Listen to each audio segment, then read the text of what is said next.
Hey there, today we're going to look at how to mind map in Miro tutorial plus tips. So let's get started.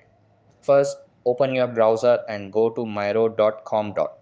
Over here, click on the login button at the top right corner. After that, sign in using your email or Google account. Then click on continue with email to access your Miro dashboard.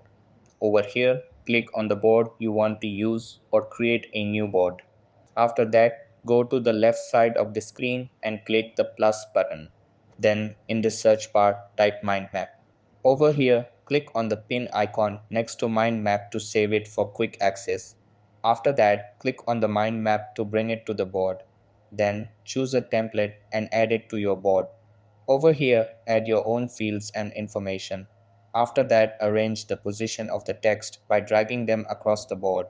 And that wraps it up. Appreciate you watching. See you in the next.